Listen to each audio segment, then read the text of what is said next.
Halo Sobat Online Lito, jumpa lagi di channel kesayangan Online Lito Koi. Nah, dengan saya Faisal si tukang kayu. Hari ini saya mau ngasih update progres pengerjaan renovasi kolam ya. Nah, kolamnya sudah jadi ya, tinggal finishing dikit-dikit. Ya, ini kolamnya seperti ini. Nah, jadi kali ini pagarnya kita tinggiin. Tadinya segini nih sebelumnya, sekarang kita tinggiin. Kenapa? Karena ikan kecil kalau lompat ternyata tinggi banget. Kita beberapa kali mengalami musibah ikan bunuh diri karena lompat keluar pagi-pagi udah tergeletak. Makanya mau nggak mau deh kita tinggiin pagarnya. Ya, penampakannya jadi kayak gini nih kolamnya nih. Ya, di sana kita tempatin aeratornya atau aerasinya. Terus kita pakai 2 pompa dengan input pipa 2 in. Jadi flow-nya dengan pompa 16.000 LPH. Kolamnya 12.000. Kita sambil tes aja dulu. Nanti kalau kurang baru kita gedein si pompanya. Lalu kita berikan juga skimmer di pojok kanan dan di pojok kiri sana ya. Jadi kotoran-kotorannya diharapkan tidak ada dead spot nih nanti nih.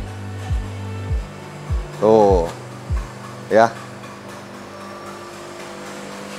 Jadi kolamnya panjang, tapi nggak terlalu dalam, hanya 1 meter. Ini untuk kebutuhan tosai. Oke, chamber satunya saya kasih mekanik, saya pakein brush. Lumayan lah ya buat tahan-tahan kotoran kasar. Ini saya siapin buat ADF nanti, tapi ADF-nya belum ada, jadi kita bypass dulu. Nah, ini mungkin teman-teman bisa lihat nih ya konsep kalau kita pakai chamber ADF. Nah, jadi buat teman-teman yang pengen punya kolam ke depannya mau menggunakan mechanical drum filter seperti ADF, itu sebenarnya nggak mesti langsung pada saat bikin kolam itu langsung punya mesinnya gitu. Bisa dicicil lah gitu. Cuman kita siapin dulu nih space ruangannya seperti ini. Nah, nanti input yang buat ke ADF kita bypass langsung menggunakan pipa 4 in menuju ke chamber berikutnya gitu ya.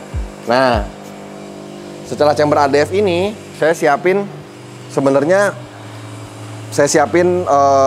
mechanical lagi dengan static bed. Ya, ini kita puter biar dia ngaduk nih, biar dia bisa apa namanya rata gitu loh. Si medianya bisa tenggelam. Nah, kalau proses kita lagi backwash, kita aduk seperti ini supaya kotoran-kotorannya lepas. Tapi kalau misalkan pada saat kolamnya running normal, karena ini fungsinya kita buat mekanik ya, buat menyaring kotoran-kotoran yang cukup padat gitu ya.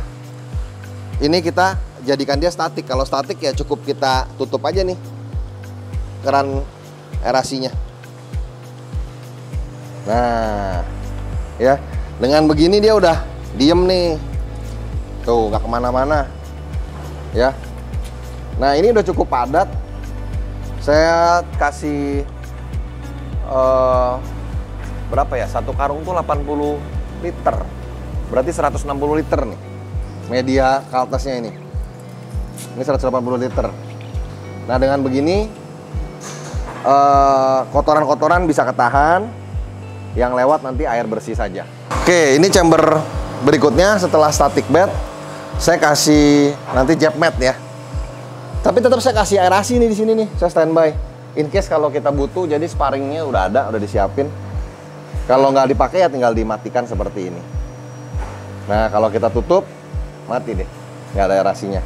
Tapi ini kita gerakin dulu semuanya buat ngaduk kondisi airnya biar terus bergerak.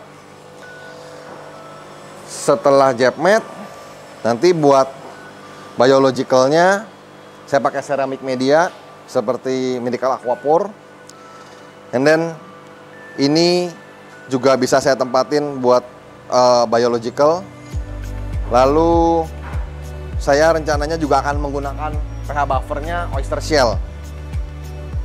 Jadi bisa saya taruh di chamber pompa, ya, atau saya mix di sini juga sebagian oyster shell, sebagian biological, seperti itu. Nah, yang terakhir ini, ya, yang terakhir ini tuh apa namanya, bak kontrol buat kita mau nge-backwash di setiap chamber-chamber ini, seperti itu. Nah, oh ya, saya ketinggalan satu. Karena sistemnya bypass seperti ini, kalau pada saat kita mau backwash chamber 1, sebenarnya ini bisa kita tutup nih.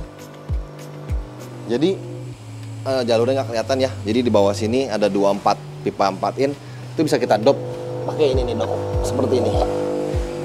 Dop 4 in. Tinggal tutup deh, 2. Otomatis air ke sana stop. Gitu. Dari pipa backwash juga kita bisa kunci menggunakan pipa seperti ini. Ya, jadi kita kunci. Dengan permukaan air yang tinggi, pada saat kita backwash chamber 1, air kolam jadi nggak ketarik. Semuanya purely air yang ada di chamber 1 ini aja. Jadi air kolamnya nggak ikutan kebuang. Lebih hemat air lah gitu. Nah, selain itu kita menggunakan chiller ya. Ini panel kontrolnya. Yang sebelah kiri ini buat kolam 1, yang sebelah kanan buat kolam 2. Chillernya belum selesai nih kesetnya nih. Jadi baru kepasang evaporatornya. Kenapa ada 2 evaporator? Karena saya menggunakan stok chiller yang lama ya. Jadi stok chiller saya yang lama itu kapasitasnya 1 PK. Nah, saya mau pakai 2 PK. Jadi sistemnya kita seri nih. Nah, dari chamber pompa kita dorong airnya masuk ke sini. Jadi naik dia nih ke evap 1 nih. Keluar, kita buang ke evap 2. Nanti dia penuh lagi naik, kita buang ke kolam. Seperti itu siklusnya. Ya, itu outdoor-outdoornya. Nanti pipa kondensornya kita tinggal pasangin di sini. Nah, kebetulan belum selesai. Tinggal connect ini aja sih sebenarnya. Kalau buat elektrikalnya kebetulan udah beres semuanya. Seperti itu. Ya, saya taruh juga kamera CCTV. Jadi kalau mau monitor dari manapun itu kita bisa monitor. Gitu. Sekarang kita masukin media jepmetnya. Yuk, saya kasih lihat. Nah, untuk jepmet saya bikin ukurannya itu 1 meter karena lebar jepmetnya kan 1 meter ya, lebar bahannya kali 2 meter. Jadi saya bikin 1 meter, tingginya 50. Nah, cuman biasanya repot nih jepmet nih, potongan-potongannya ini suka lepas karena kan nggak disambung. Nah, kalau sama saya kita bikin kayak begini nih, tuh kita ikat, kita jahit. Jadi pada saat kalau nanti mau maintenance perlu angkat media, kita angkat itu udah 1 set begini. Ya, jadi lebih praktis. Lebih gampang pada saat menyusunnya kembali. Sama juga seperti ini tuh. Ya. Nah, dengan begini praktis kan? Tuh. Nah. Lebih josh.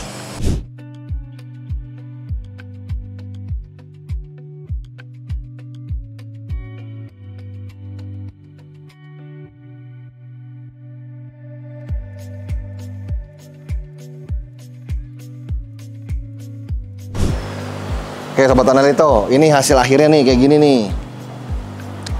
Jadi medianya rapi gitu ya.